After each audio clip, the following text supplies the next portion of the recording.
Saliramu Jenderal Muhammad. Dawuh kula monggo winita. Pinantura Terjo Praptamu ing abyantarane wong. Pangestu panjenengan lampah lan sowan kula boten manggih alangan setunggal menapa. Namung sungkem kula kinarya bekti hukum ini. Banget panarimaku. Ora liwat wuju pangestuku tanpa nono Jenderal Muhammad. Kula tampi mugi dados kaya nggih Diprayogake. sendika dawuh. Nggih, sendika dawuh. Lasaru Wonten dawuh tinimbalan.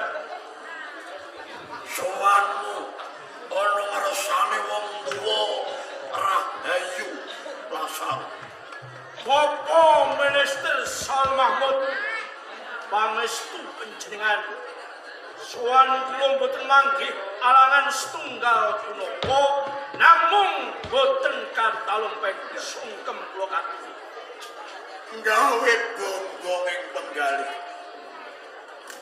Lasaru maturake bukti ndak tombo. Pengestune wong tuwa tiga padha padha. Kepat yen kula nampi dadosaken jemat. Jenderal Muhammad lan Kapten Lasaru. Wong tuwa nelakake gedening panarima. Sing tanpa pepindho. Ewon dene seliramu. Nyandikani ijuaning nawala. Idran tembus yang paringake kelawan Jenderal Muhammad lan Kapten Lasaru. Muhammad dawuh mestine seliramu kebak rasa tondo pitakon. Leres Andakane panjenenganku ora nate lakoni kang koyo ngene wong dene ngersake Muhammad Sumoyo. lajeng wigatos menapa ingkang badhe dipun dawuhaken dumateng kula. Kula aturi paring dawuh ingkang loko kemawon. Lasaru lan Jenderal Muhammad wong tuwa nimbali seliramu sakloron. Wong tuwa arsa dawuh wewadi. Prakara iki aja nganti ana salah suwijining katribas ki kang padha ngawuningani kejaba Jenderal Muhammad dalah Kapten Lasaru. Menapa wados Wadi wados menika wonten sesambetanipun kalian kerajaan Turki. ora kleru Jenderal Muhammad. Ora tebing aling-aling. Pancen ana sambunge lan katentreman ing kerajaan Turki. Monggo kula aturi enggal paring dawuh. Lamun wong tuwa mengko ngendika tak jaluk seliramu sakloron aja murina.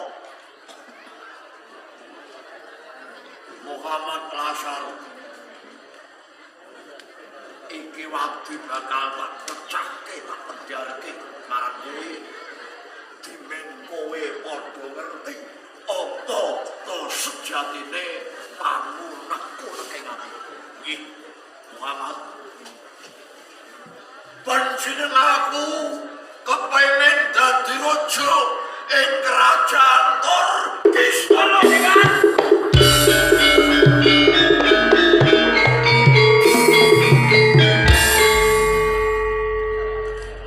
Menapa boten klentu anggen kula mirengaken wacane dawuh panjenengan kepengin dados raja wonten ing Turki. Ora kedengalingan.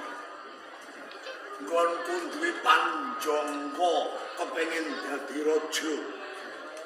Panjenenganku ora bakal blendukake wetengku dhewe. Lamun aku kasembadan dadi raja ing kerajaan Turki, muktiku kanggo Jenderal Muhammad adalah Kapten Lasar. Kula sembuyung. Kula condong.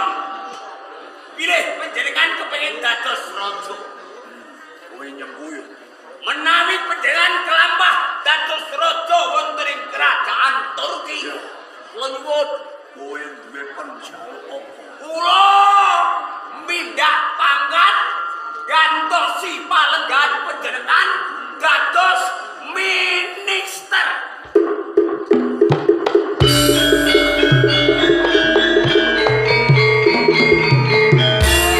Panjenenganku kasembatan dadi raja, palung aku minister mbok suwun. Mboten namung menika. Kula niki barak kaya Joko Kaset. Umur kula pun nengai. Ning dereng kagungan garwa. Apa kowe njaluk garwa 40 bakal tak ujug? Mboten. Kula nuwun kedah panjenengan dhawuhaken kalih kusumaning ayu Siti Rokana.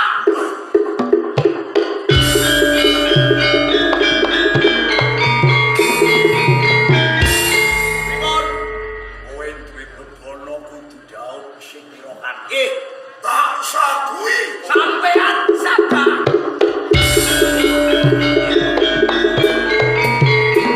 Apa Minister Sol Mahmud Lasar. boten namung Kang Mas Jenderal Muhammad. Semanten ugi kula.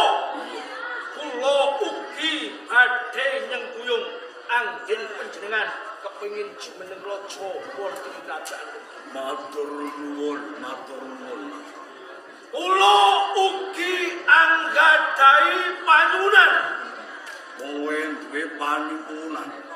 Waton ora nyuwun mudune lintang lan rembulan kowe bakal ndak sabi apa sing dadi panyuwun. Namung setunggal panyuwun kula.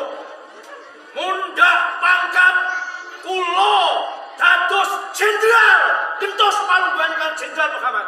Tak sagui.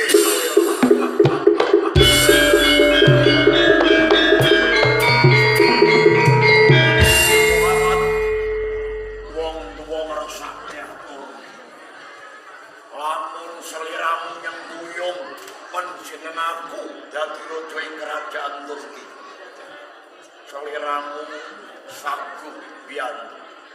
Monggo raja Abdulaziz isih meger ing kerajaan Turki. Lah menika Piye carane? lambah panjenengan jeneng raja Abdul Aziz ketah pecah.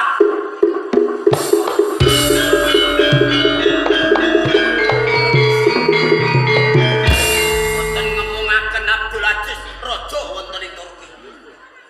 Pangeran Saladin calon raja ing Turki ketah pecah.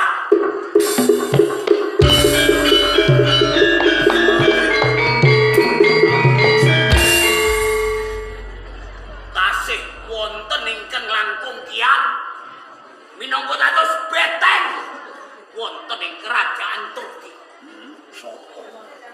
Pangeran Yusuf menawi boten pecah panjenengan boten kelambah jumeneng raja. Yusuf mati.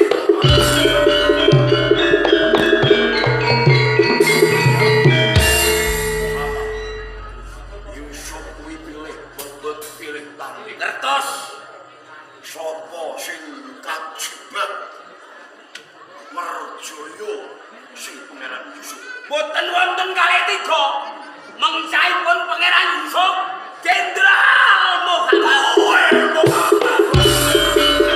Jenderal Muhammad.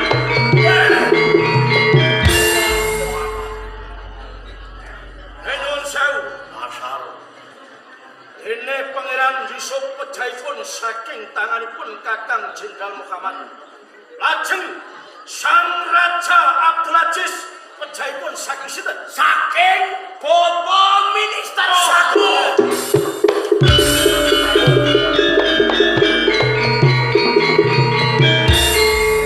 Abdul Aziz tanggung jawabku.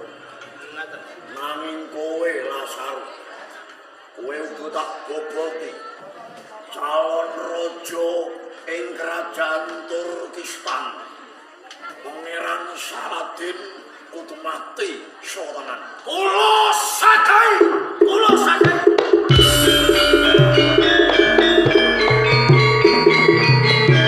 Nanging boten namung menika. Kula Jubriya menawi genjang pedhehan kampah dening raja wonten ing Turki. Lenggah jidang selo tumpang. Lali janji-janjine. Terus. Lho, nggih. Dadi seliramu Sujono. Nggih.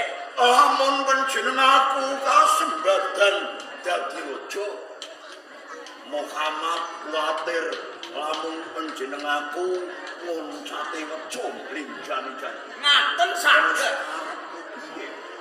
Kedah wonten bukti ingkang cetha tegesipun tapak asta kangge prajanjen tiyang tiga menika. Terus Kakang. Prajanjen kanggo wong telu. Nggih. Sing kena diarani prajanjen 3 serangkai. Leres. Ya, Monggo panjenengan rumiyin. ya wujudi.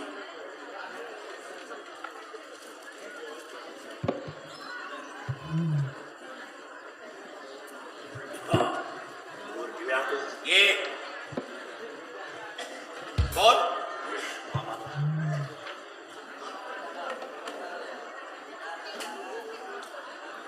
Seliramu, monggo loro. nomor kali kula.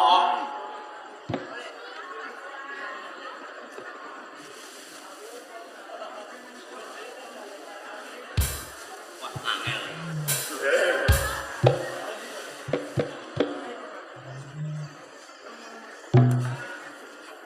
Saya ingat Lazar.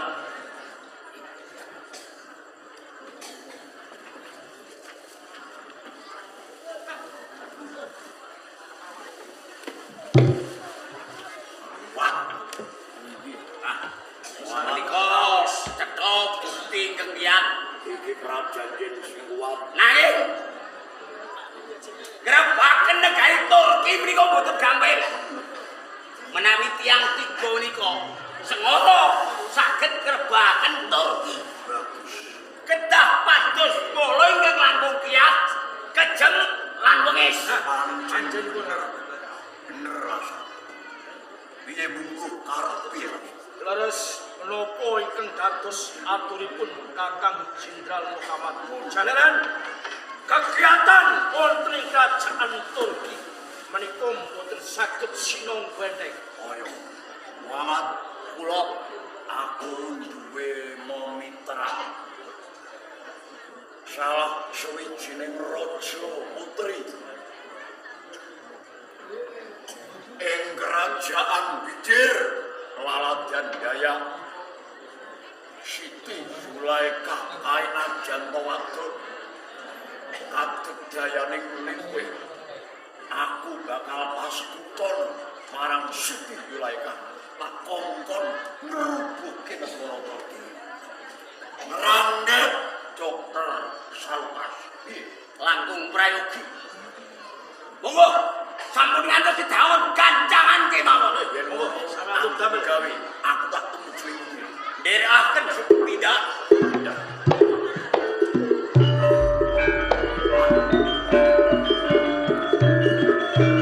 Nek ngaten apa kalau terus sewan-sewangan ojo nganti wis tarani yen sliramu lan aku saiko opo salu mamut wis rancang satu